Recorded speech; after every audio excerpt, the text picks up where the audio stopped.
یہ دستور تھا کہ جب بھی کسی نبی کو بھیجا ہے تو کسی قوم کے لیے، کسی ملک کے لیے، کسی خطے کے لیے اور کسی ایک برادری کے لیے، لیکن آقائے نامدار، مدینہ کے تاجدار، احمد مختار جناب محمد رسول اللہ صلی اللہ علیہ وسلم کو صرف یہ واحد خصوصیت ہے کہ آپ صلی اللہ علیہ وسلم کو پوری دنیا کے لیے، بلکہ دنیا ہی نہیں پورے جناتوں کے لیے اور تمام جہان کے لیے اللہ تعالیٰ نے جو ہے وہ نبی بنا کر کے بھیجا۔ اس تعلق سے بخاری شریف میں ایک حدیث ہے، صحیح بخاری میں حدیث پاک ہے کہ ایک مرتبہ سیدنا ابو بکر صدیق اور حضرت عمر فاروق رضی اللہ تعالیٰ عنہ میں کچھ بات چیت ہو گئی، کچھ کہا سنی ہو گئی۔ زبان حضرت ابو بکر صدیق رضی اللہ تعالیٰ عنہ کی کچھ تلخ ہو گئی، جس کی وجہ سے امیر المومنین عمر فاروق رضی اللہ تعالیٰ عنہ کو بڑی سخت ناگوار بات لگی اور وہ غصہ ہو کر کے، غضبناک ہو کر کے وہ اپنے گھر چلے گئے۔ پیچھے پیچھے حضرت ابو بکر صدیق رضی اللہ تعالیٰ عنہ بھی حضرت عمر رضی اللہ تعالیٰ عنہ کے گھر پر پہنچے اور تاکہ ہم معافی مانگ لیں۔ جب گئے ہیں معافی مانگنے کے لیے تو حضرت عمر فاروق رضی اللہ تعالیٰ عنہ نے اپنے گھر کے دروازے کو بند کر دیا۔ وہ کہنے لگے کہ بھائی میری غلطی ہو گئی ہے اور میرے منہ سے کچھ نازیبا کلمات نکل گئے ہیں، جس کی وجہ سے آپ کو سخت تکلیف پہنچی ہے، خدا کے واسطے مجھے معاف فرما دے اور آئندہ ویسی کوئی بات چیت نہیں ہوگی۔ لیکن حضرت عمر رضی اللہ تعالیٰ عنہ ایک نہیں سنے، حضرت ابو بکر صدیق رضی اللہ تعالیٰ عنہ سیدھے اللہ کے رسول صلی اللہ علیہ وسلم کی خدمت میں آ گئے اور آپ بیٹھے ہیں۔ اتنے میں اپنے اس کھیل پر امیر المومنین حضرت عمر فاروق رضی اللہ تعالیٰ عنہ کو بہت سخت پشیمانی اور شرمندگی ہوئی کہ بات ہو ہی گئی تھی، تو میرے پاس چل کر کے آئے معافی مانگنے کے لیے تو مجھ کو معاف کر دینا چاہیے، لیکن میں نہیں معاف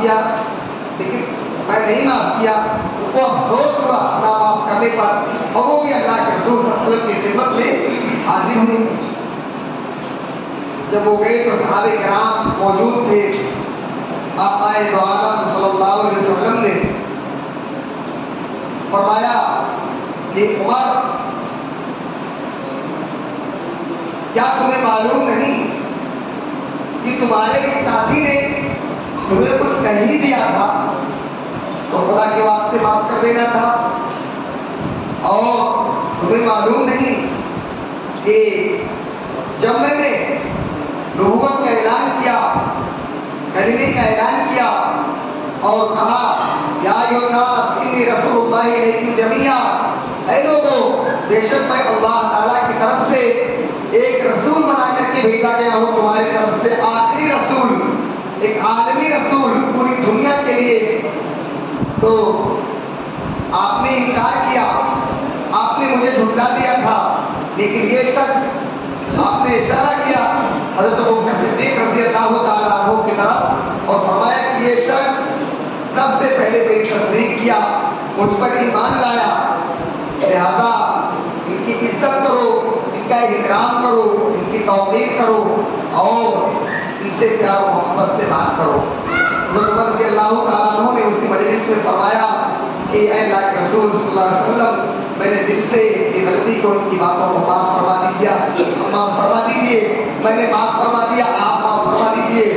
اور اس موقع سے سیدنا ابو بکر صدیق رضی اللہ تعالیٰ عنہ بار بار یہ کہہ رہے ہیں اے اللہ کے رسول صلی اللہ علیہ وسلم، غلطی مجھ سے ہوئی، میں کچھ تیکھی زبان استعمال کیا اور میں نے کچھ جو ہے غلط کہا، اس لیے مجھے معاف فرما دیجیے۔ تو اس موقع سے صحیح بخاری میں یہ واقعہ امام بخاری نے نقل کرنے کے بعد فرمایا کہ آقا دو عالم صلی اللہ علیہ وسلم یہ پہلی خصوصیت ہے تمام انبیاء کرام میں کہ تمام انبیاء کرام میں اللہ تبارک و تعالیٰ نے جو ہے صرف اور صرف نبی آخر الزمان صلی اللہ علیہ وسلم کو فضیلت عطا فرمائی ہے کہ آپ پوری دنیا کے انسانوں کے لیے اور جناتوں کے لیے اور پوری کائنات کے لیے رسول بنا کر کے بھیجے گئے ہیں. اور آپ سے پہلے حضرت آدم سے لے کر کے سیدنا حضرت عیسیٰ علیہ السلام تک جتنے پیغمبر تھے وہ کسی قوم کے لیے تھے, کسی ملک کے لیے تھے, کسی برادری کے لیے تھے یا کسی خطے اور قبیلے کے لیے تھے. پوری دنیا, پوری انسانیت اور پوری کائنات کے لیے نہیں. یہ آپ کی پہلی خصوصیت ہے. مسند احمد میں ایک روایت ہے اس تعلق سے. اس روایت میں آقا دو عالم صلی اللہ علیہ وسلم ارشاد فرماتے ہیں کہ اے لوگوں, مجھے میرے رب نے 5 ایسی خصوصیتیں عطا فرمائی ہیں کہ جو کسی نبی کو نہیں ملی اور نہ دی گئی.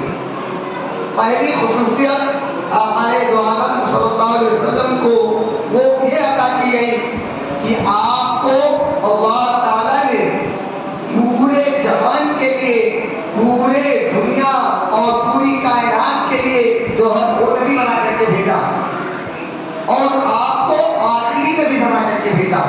اب آپ کے بعد کوئی نبی اس دنیا میں آنے والا نہیں ہے. پوری دنیا کے لیے, پوری برادری کے لیے, پورے قوم کے لیے, پورے ملک کے لیے, پورے سماج اور معاشرے کے لیے, یہاں تک کہ جناتوں کے لیے اللہ تبارک و تعالیٰ نے نبی بنا کر کے بھیجا ہے اور آخری نبی بنا کر کے بھیجا ہے. اس لیے آپ کے بعد اب کوئی دنیا میں قیامت تک کوئی نبی بنا کر کے نہیں بھیجا جائے گا اور نبی نہیں آئے گا. پہلی خصوصیت ہے. اور دوسری خصوصیت یہ ہے کہ جناب محمد رسول اللہ صلی اللہ علیہ وسلم کو اللہ تعالیٰ نے ایسا روب و دبدبہ عطا کیا تھا کہ کسی اور کو ایسا روب و دبدبہ عطا نہیں کیا تھا.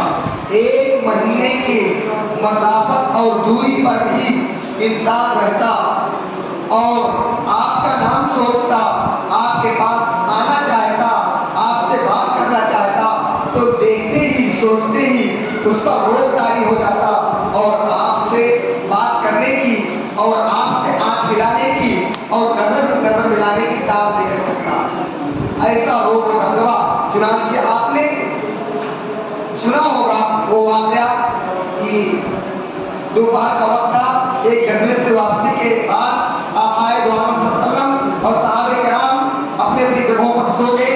ایک دیہاتی آیا اور آنے کے بعد میں تلوار کو کھینچ لیا اور کھینچنے کے بعد آپ کے سینے پر بیٹھ گیا اور فرمایا, اس نے کہا میں ہوگا منی, بتاؤ کہ کون مجھ سے تم کو بچا سکتا ہے. آپ صلی اللہ علیہ وسلم جب بیدار ہوئے دیکھا کہ جاری دشمن ہے, تلوار سوتے ہوئے ہے, قریب حملہ اور وار کرنے والا ہے, تو آپ بڑے سکون اور اطمینان کے ساتھ آپ نے فرمایا اللہ اللہ مجھے جو ہے وہ بچا سکتا ہے. وہ کافر تھا, مشرک تھا, غیر ایمان والا تھا, کانپ گیا اور تلوار اس کے ہاتھ سے چھوٹ گئی. اور جب آپ اس پہ قابو پائے تو آپ نے پوچھا کہ اب بتا مجھ سے تجھ کو کون بچا سکتا ہے. تو وہ تو ڈر رہا تھا. اس نے کہا آپ نے تلوار چھوڑ دیا, ہٹا دیا. تو دوسری خصوصیت آپ صلی اللہ علیہ وسلم کی یہ تھی کہ آپ کو جو ہے وہ روب عطا فرمایا گیا تھا. 1 مہینے کی مسافت اور دوری پر کوئی انسان ہو تو بھی آپ سے ڈرتا تھا اور دشمن کو کافی جو ہے وہ ڈرا کرتا تھا.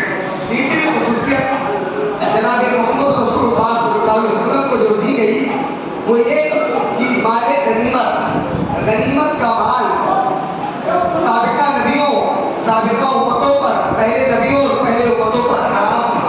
اس کو خود استعمال نہیں کرتے تھے بلکہ مال غنیمت کو لے جا کر کے کسی پاک صاف جگہ پر, کسی پہاڑ پر رکھ دیتے تھے. آسمان سے آگ یا گھی کی کڑک آتی اور اس کو جلا دیتی تھی. لیکن مال غنیمت آقا کائنات جناب محمد رسول اللہ صلی اللہ علیہ وسلم کے لیے اور آپ کی امت کے لیے حلال قرار دی گئی. یہ آپ کی تیسری خصوصیت ہے. اور آپ کی چوتھی خصوصیت جو اللہ تبارک تعالیٰ نے عطا فرمائی، اس روئے زمین پر تمام کی تمام زمین یہ آپ کے لیے اور آپ کی امت کے لیے مسجد بنا دی گئی۔ امت محمدیہ اور آپ صلی اللہ علیہ وسلم جہاں چاہے، جس زمین پر چاہے، جس خطے میں چاہے، جس ملک میں چاہے، جس جگہ چاہے نماز پڑھ سکتے ہیں اور اس پاک زمین سے تیمم کر سکتے ہیں اور وضو کا ذریعہ استعمال کر سکتے ہیں۔ لیکن اس سے پہلے تمام نبیوں، تمام امتوں، سابقہ نبیوں، سابقہ امتوں کو اللہ تبارک تعالیٰ نے یہ خصوصیت نہیں عطا فرمائی تھی۔ ان نبیوں اور امتوں کو جہاں خاص مقام عبادت کے لیے بنایا گیا تھا، مکان تیار کیا گیا تھا، اسی جگہ پہ آ کر کے عبادت کرنا ہے۔ باقی اور جگہوں پر جو ہے نہ عبادت کر سکتے ہیں اور نہ عبادت قابل قبول مانی جاتی ہے۔ آپ کی پانچویں خصوصیت جو ہے، جو اللہ تعالیٰ نے صرف اور صرف آپ صلی اللہ علیہ وسلم کو دی ہے، وہ صرف اور صرف جو ہے وہ پانچویں خصوصیت آپ کو مقام محمود عطا کیا گیا ہے۔ آپ کو مقام محمود، صحابہ کرام نے پوچھا ہے کہ رسول مقام محمود کیا ہے؟ تو آپ صلی اللہ علیہ وسلم نے فرمایا شفاعت کا حق مجھے دیا گیا ہے اور کسی نبی کو نہیں دیا گیا ہے۔ چنانچہ بے شمار مرتبہ آپ سن چکے ہیں کہ حشر کا میدان ہوگا، نفسی نفسی کا عالم ہوگا، دنیا کے اولین و آخرین کا اجتماع ہوگا، ہر انسان پریشان ہوگا، پوری امت، پوری قوم پریشان ہو کر کے حضرت آدم کے پاس جائے گی، حضرت نوح کے پاس جائے گی، حضرت موسیٰ کے پاس جائے گی، اور یہاں تک کہ تمام نبیوں کے پاس، حضرت عیسیٰ کے پاس سارے لوگ عذر و معذرت کر دیں گے اور سب کہیں گے کہ مجھ کو حق نہیں دیا گیا ہے، مجھ کو حق نہیں دیا گیا ہے۔ یہاں تک کہ حضرت عیسیٰ فرمائیں گے مجھے بھی حق نہیں ہے۔ جناب محمد رسول اللہ صلی اللہ علیہ وسلم کی خدمت میں آئیں گے لوگ، حضرت عیسیٰ علیہ السلام کے بتانے کے بعد، اور جناب محمد رسول اللہ صلی اللہ علیہ وسلم کہیں گے ہاں مجھے اللہ تعالیٰ نے شفاعت کا حق دیا ہے اور میں جو ہے شفاعت کروں گا۔ اس کے بعد جناب محمد رسول اللہ صلی اللہ علیہ وسلم سجدے میں گر جائیں گے اور ایسے کلمات کے ساتھ اللہ کی تعریف اور حمد و ثنا بیان کریں گے کہ اللہ کا غصہ، اللہ کا جلال اور اللہ کا غصہ ٹھنڈا ہو جائے گا، اور اس کے بعد کہیں گے اے میرے حبیب، اے میرے نبی، اپنے سر کو اٹھاؤ، کہو جو بات قبول کی جائے گی، مانگو جو ہے پورا کیا جائے گا۔ چنانچہ اللہ کے رسول صلی اللہ علیہ وسلم فرمائیں گے اے میرے پروردگار، میری امت، اے میرے پروردگار یہ لوگ اور ان سب کی، چنانچہ سب سے پہلے آپ کو شفاعت کا، سفارش کا حق دیا جائے گا۔ محدثین اس کو کہتے ہیں شفاعت کبریٰ، سب سے بڑی شفاعت کا موقع آپ صلی اللہ علیہ وسلم کو نصیب ہوگا، اور آپ صلی اللہ علیہ وسلم اپنی امت اور عام انسانوں کی سفارش فرمائیں گے۔ پھر آپ صلی اللہ علیہ وسلم کے بعد اذن عام ہو جائے گا اور تمام انبیاء کرام، تمام صحابہ کرام، تمام تابعین، تبع تابعین، ائمہ مجتہدین، سلف صالحین، یہ سارے لوگ جو ہے وہ سفارش کریں گے۔ یہاں تک کہ جو ہمارے معصوم بچے بلوغت سے پہلے اس دنیا سے جا چکے ہیں، اللہ کو پیارے ہو چکے ہیں، وہ بھی اپنے گنہگار والدین کی سفارش فرمائیں گے اور بہت سارے لوگوں کو موقع دیا جائے گا۔ تو یہ 5 خصوصیات اللہ تبارک و تعالیٰ نے اپنے پیارے حبیب جناب محمد رسول اللہ صلی اللہ علیہ وسلم کو دے رکھی تھی، جو اور نبیوں کو نہیں دی گئی ہے۔ اور اس کے بعد میں اللہ تعالیٰ فرماتا ہے ایک تو یہ کہ میں اکیلا عالم کے لیے، پورے جہان کے لیے نبی بنا کر کے بھیجا ہوں اور آخری نبی بنا کر کے بھیجا ہوں۔ اور یہ کون کہہ رہا؟ اللہ۔ پھر اللہ فرماتا ہے کہ وہ اللہ جو تمام آسمانوں کا بادشاہ پیدا کرنے والا اور تمام زمینوں کا، اور اللہ کے سوا کوئی معبود نہیں ہے، وہ زندگی دیتا ہے اور وہی موت دیتا ہے، لہذا اس اللہ پر ایمان لے آؤ اور اس کے رسول جو نبی امی ہے، یعنی جو ان پڑھ ہے، پڑھے لکھے نہیں ہیں، لیکن اللہ تعالیٰ کے فضل و کرم سے، اللہ کی مشیت سے ایسا علم، ایسا معرفت، ایسا تقویٰ، ایسا احکام اور ایسا کتاب جو ہے اللہ تعالیٰ نے عطا کیا، جس کے احکام پر خود عمل کر لہٰذا وہ خود بھی اللہ پر ایمان لاتے ہیں اور اللہ کے احکام کو مانتے ہیں، عمل کرتے ہیں، فالو کرتے ہیں، لہٰذا ان کی اتباع کرو۔ اللہ کے رسول صلی اللہ علیہ وسلم نے ارشاد فرمایا کہ جو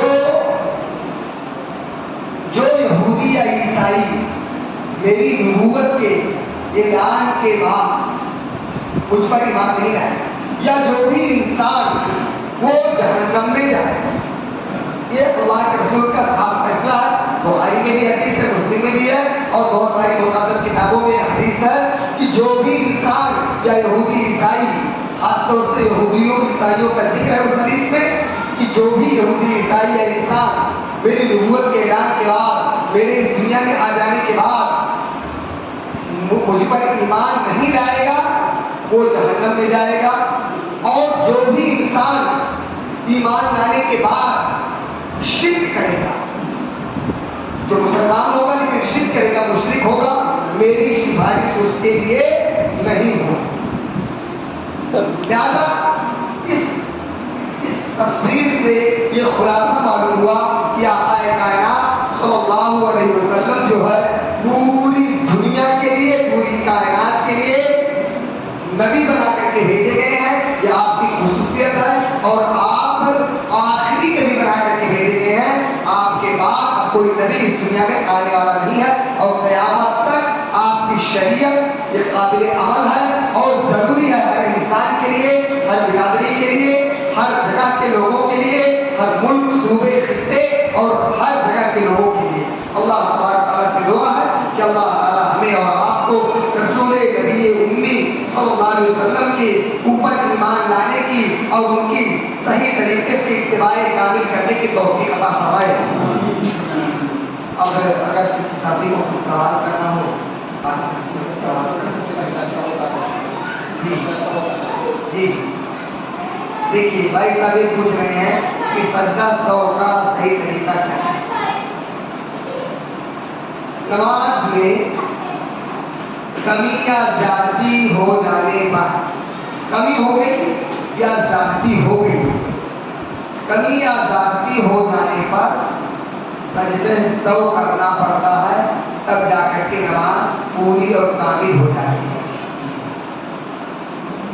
اگر کسی نے کمی زیادتی کر دیا، کرنا اور ہونا دونوں دو چیز ہے، کرنے میں جان بوجھ کر کے اگر کسی نے کمی زیادتی نماز میں جان بوجھ کے کر دیا، اسی وقت نماز ختم ہو جائے۔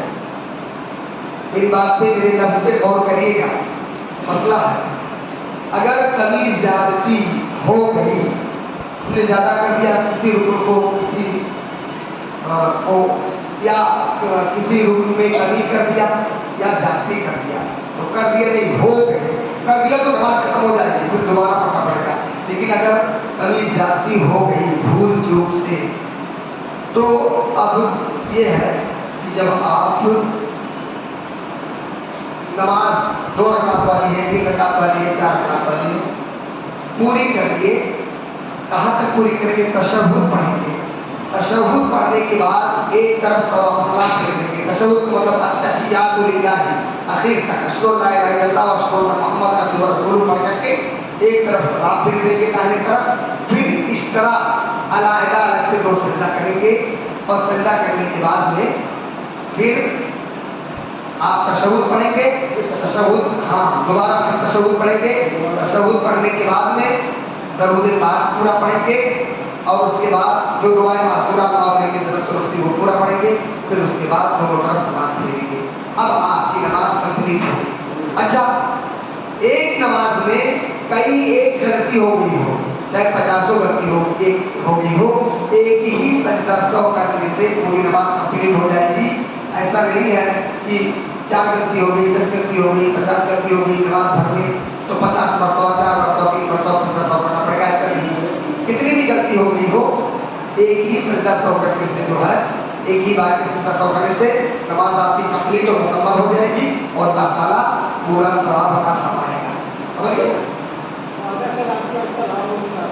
جی، وعدہ خلافی کے بارے میں سخت وعید ہے، اور آقا دو عالم صلی اللہ علیہ وسلم نے ارشاد فرمایا کہ منافق کی علامت جو ہے وہ 3 ہے۔ وعدہ خلافی کرنا، وعدہ کرنا، اس اس کو پورا کرنا ضروری ہے. وعدہ خلافی کرنا گناہ کبیرہ ہے، بہت بڑا گناہ. اور توبہ بھی کیا جائے اور جس سے وعدہ کیا گیا ہے اس سے معافی بھی مانگا جائے. تو آئے دو آپ صلی اللہ علیہ وسلم نے ارشاد فرمایا کہ منافق کی علامت، منافق جو ظاہر میں ایمان کو ظاہر کرے اور باطن میں جو ہے وہ ایمان سے کوسوں دور رہے، اس کو منافق کہتے ہیں. تو منافق کی جو ہے وہ 3 علامتیں، 3 نشانیاں بتائی گئی ہیں. نمبر 1، جب وعدہ کرے تو وعدہ خلافی کرے. جب اس کے پاس امانت رکھی جائے تو امانت میں خیانت کرتے، اور جب بات کرے تو جھوٹ بولتے. جب بات کرے تو جھوٹ بولے، اور جب امانت اس کے پاس رکھی جائے تو امانت کو جھوٹ کا تم نہ لوٹائے، امانت میں غلط کر لے یا نہ دے یا وقت مقررہ کے بعد دے، یہ سب اس میں داخل ہے. اور نمبر 3، وعدہ جب کرے تو وعدہ خلافی کر جائے. تو یہ تینوں چیز بہت بڑا گناہ کبیرہ ہے، اور اس سے اگر کسی سے ہو گیا ہے تینوں چیز تو سامنے والے سے بھی معافی مانگے اور خود اللہ تبارک و تعالیٰ سے بھی توبہ اور استغفار کرے. امید ہے کہ اللہ تعالیٰ جو ہے وہ معاف کر دے گا، لیکن سامنے والے سے معافی مانگنا ضروری ہے. اللہ تعالیٰ کی توفیق عطا فرمائے. نہیں